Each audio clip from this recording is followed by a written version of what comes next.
So hi everyone and welcome back to my YouTube channel. तो जैसा कि आप देख सकते हैं कि the competition in the NEET is increasing year by year. और जैसा भी पेपर चाहे लेंदी है चाहे पेपर टफ है, एनटीए टाइम कम कर दे टाइम बढ़ा दिया, जैसा भी पेपर ला रहे हैं स्टूडेंट बहुत अच्छा परफॉर्म्स कर रहे हैं। उसका सबसे बड़ा रीज़न है कि उनकी प्रेपरेशन बहुत ज़्यादा स्ट्रॉग है। और एक अच्छी प्रेपरेशन तभी होगी जब आपको सही तरीके से एक गाइडेंस होगी कि क्या आपको करना चाहिए। And I personally feel that अब जो पेपर आ रहे हैं, अब जो तरीका हमें नीट के लिए बदलना चाहिए एज़ कम्पेयर टू 3-4 साल पहले जो एस्पिरेंट्स करते थे और वो पाते थे। सो आज मैं यहाँ पे एक छोटा सा सीरीज अपने यूट्यूब चैनल पे चालू कर रहा हूँ जिसमें सिर्फ 3 वीडियोस होंगे। This is the part 1 of that video जहाँ पे मैं बायोलॉजी के लिए बात करूंगा एंड पार्ट 2 और पार्ट 3 में केमिस्ट्री एंड फिजिक्स रिस्पेक्टिवली में बात करूंगा, जिसमें मैं आपको पिछले 4-5 साल से जब से एनटीए पेपर बनाना चालू किए उसके एनालिसिस से मैं आपको प्रॉपरली बता पाऊंगा कि क्या तरीके आपको अपने प्रेपरेशन में चेंज करने हैं और एक्चुअली आपको वही तरीके को ब्लाइंडली फॉलो करना है टू स्कोर 360, 350 और 340 इन योर नीट एग्जाम। क्योंकि यार अब बायो में 300 लाना भी अब बहुत ज़्यादा पीछे हो रेस से।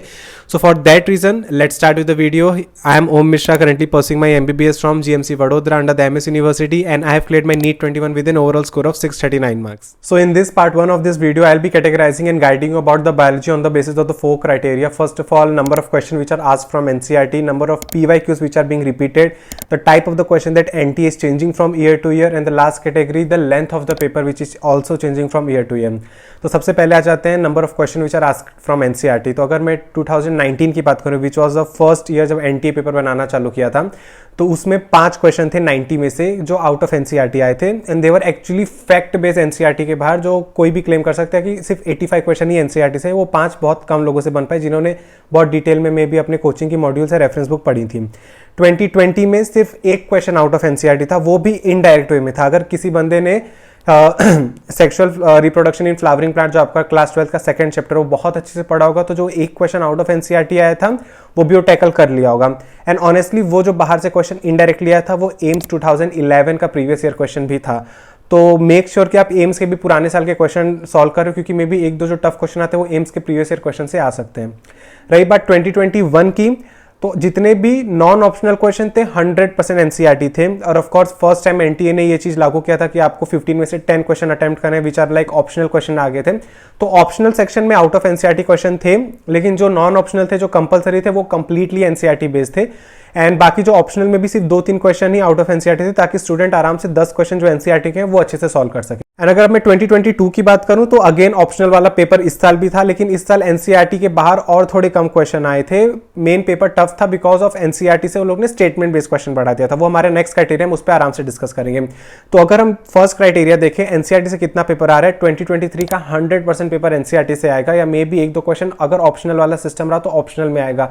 आपको जो कंपलसरी अटेम्प्ट करने पेपर पूरा एनसीईआरटी आएगा, तो उसकी चिंता मत करिए, आपको सिर्फ एनसीईआरटी अच्छे से प्रिपेयर करना है। Now let's come to the second criteria, that is the type of question which are changing in NTA's paper. And ये सबसे ज्यादा ड्रेस्टिक चेंज देखने को मिला है, बिकॉज सबसे पहले 2019 में सिर्फ नीट होता था और एम्स अलग होता था। तो नीट का बायोलॉजी का पेपर बहुत ही डायरेक्ट एमसीक्यू थे, मैच द कॉलम और स्टेटमेंट बेस्ड काफी कम थे। लेकिन जब 2020 में नीट और एम्स मर्ज हो गया तो बहुत ज्यादा प्रेडिक्शन थी कि बहुत टफ पेपर आएगा एंड ऑल दैट। लेकिन 2020 का पेपर हल्का सा 2019 से एक लेवल अप आया था, क्योंकि बहुत ही डायरेक्ट एमसीक्यू नहीं थे, थोड़े लंबे लंबे ऑप्शन वाले क्वेश्चन थे और मैच द कॉलम भी बढ़ गए थे एज कंपेयर टू 2019।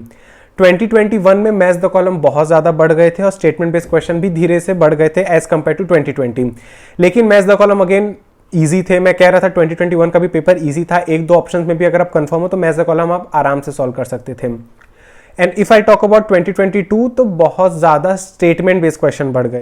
तो आप देख सकते हैं कि एनटी कैसे बायोलॉजी के पेपर का लेवल धीरे धीरे हर साल बढ़ाता जा रहा है। एंड लेकिन फिर भी बच्चे स्कोर काफी अच्छा कर रहे हैं, बिकॉज जिन्होंने एनसीईआरटी को बहुत अच्छे से पढ़ी थी उनके लिए पेपर इजी था। पेपर लेंथी था लेकिन इजी था। वो हमारा माइंडसेट हो गया था 2-3 साल के पेपर से देखे कि हमें आधे घंटे में कंप्लीट करना है। और जहां पे बच्चों का नीट वाले दिन 1 घंटा बायोलॉजी में लग गया, तो without even watching chemistry physics easy होगा, उन्होंने अपना माइंडसेट बना लिया कि पेपर काफी टफ था। Paper as such question type बहुत इजी थे, लेकिन हाँ स्टेटमेंट बेस में गलतियां होने की चांसेस बढ़ जाती, दैट वाज एक था। 2023 में चांसेस हैं कि स्टेटमेंट बेस वापस ऐसे ही आएंगे और मैच द कॉलम की क्वांटिटी रहेगी, और एक नए टाइप के क्वेश्चन आने की भी प्रोबेबिलिटी है जो मैं आपको एंडिंग में बताऊंगा।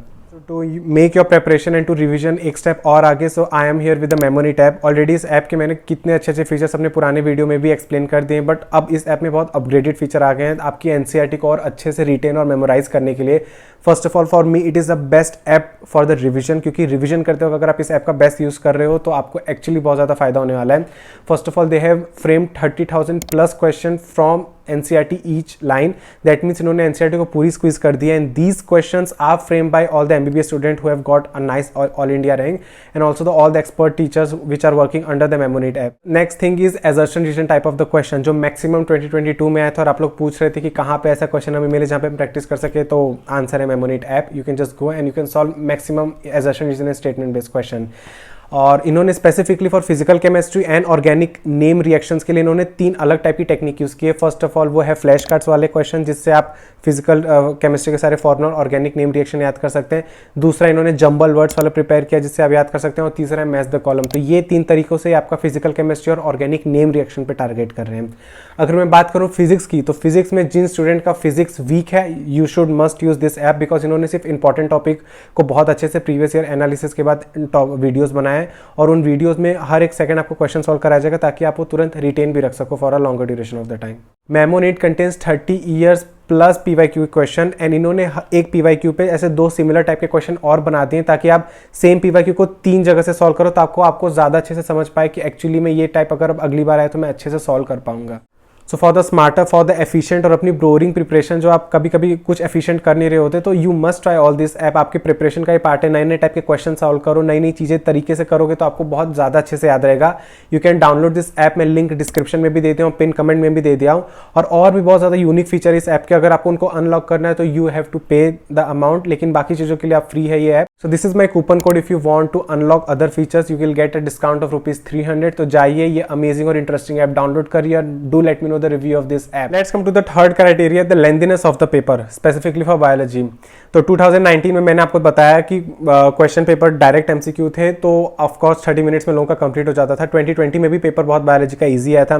2021 में मैच द कॉलम और वो बढ़ गए थे, लेकिन यू नो ऑप्शनल वाला क्राइटेरिया भी आ गया था तो फटाफट स्टूडेंट के पास ऑप्शन था कि उन्हें कौन से क्वेश्चन करने कौन से क्वेश्चन नहीं करने। तो एज सच 2021 का भी पेपर लेंथी नहीं था। 2021 में फिजिक्स लेंथी था, बायोलॉजी वाज इजी। 2022 में लेकिन बायोलॉजी काफी लेंथी आया, लेकिन पेपर की lengthiness is not the correct criteria. आपको अपनी प्रिपरेशन करनी चाहिए। द थिंग इज 2023 में बहुत प्रोबेबिलिटी कि बायोलॉजी अगेन बहुत ईजी आ जाए, फिजिक्स या केमिस्ट्री आपका टफ आ जाए। But you need to keep this in your mind कि 2023 का भी पेपर बायोलॉजी में भी वो लोग लंबा कर सकते हैं बिकॉज बायोलॉजी का ट्रेंड देख रहे हैं कि वो लोग कैसे धीरे धीरे पेपर को शिफ्ट कर रहे हैं अलग अलग different types of the question में rather than just targeting on direct MCQ. तो आपकी प्रिपरेशन आपको बहुत अच्छे से रखनी फ्रॉम द एनसीईआरटी। एनसीईआरटी की एक लाइन, एक डायग्राम, एक समरी, एक पॉइंट्स जितने बॉक्सेस में दिए आपको सब क्लियर रखना है। अगर आप वो बहुत ज्यादा थॉरो उसके साथ तो आपको बायोलॉजी का लेंथीनेस वाला आपको कभी प्रॉब्लम नहीं आएगी क्योंकि अगर आपने बहुत अच्छे से एनसीईआरटी पढ़ी तो फटाफट ऑप्शन टैकल करके आप स्टेटमेंट बेस्ड क्वेश्चन भी आराम से सॉल्व कर सकते हैं। Come to the last criteria that is number of PYQs जो कितने आए थे 2022 में। तो 2022 की अगर मैं बात करूं तो अगर मैं पीवाईक्यूज की बात करूं फ्रॉम व्हाटएवर मेरे टीचर्स ने एनालिसिस जो मुझे कोचिंग से बताया था, मैंने खुद पेपर देखा तो 75% पेपर प्रीवियस ईयर क्वेश्चन ही था लास्ट 5-6 साल का, जिसमें से डायरेक्ट 35 to 40% तो बिना चेंज किए एमसीक्यू डायरेक्ट पूछे थे और जो बचा 35 to 40% है वो उन्हीं टॉपिक में से क्वेश्चन आया था जिसके प्रीवियस ईयर क्वेश्चन मैक्सिमम आ रहे हैं। उन्होंने थोड़ा ट्विस्ट कर दिया था क्योंकि जो बहुत ही ऑब्वियस टॉपिक है और मैंने आपको कहा कि प्रीवियस ईयर क्वेश्चन सॉल्व करना बहुत जरूरी है। आपका कोई चैप्टर, आपका कोई टॉपिक छूट जा रहा है प्रिपरेशन करना, इट्स ओके, लेकिन आप उस टॉपिक के प्रीवियस ईयर क्वेश्चन करके जाओ। मोस्ट 99.9% चांसेस है कि या तो उसी टॉपिक में से क्वेश्चन आने वाला है या तो वही क्वेश्चन एज इट इज आने वाला है। तो 75% paper was from previous year question only. अगर आपको एक अच्छी पीवाईक्यू बुक सॉल्व करनी है तो मैंने इस वीडियो में बताया कि कौन सी बेस्ट पीवाईक्यू बुक है और उसने कितने अच्छे से सब कुछ आपको एक्सप्लेन करके दिया है। You can see this video. Hope आपको मेरा वीडियो का पार्ट 1 अच्छा लगा जिसमें मैंने बायोलॉजी के लिए आपको परफेक्टली बता दिया चारों क्राइटेरिया से कि आपको अपनी नीट 2023 और 4 के लिए प्रिपरेशन कैसी रखनी है। तो प्लीज सही तरीके से प्रिपरेशन करें। हार्ड वर्क से भी ज्यादा मैटर करता है स्मार्ट वर्क। तो will meet in the next video with my chemistry and physics strategy video जहां पे मैं आपको अगेन ऐसे एनालिसिस के साथ प्रॉपर गाइडेंस दे पाऊंगा। तो will meet in the next video. Till then take care and bye bye.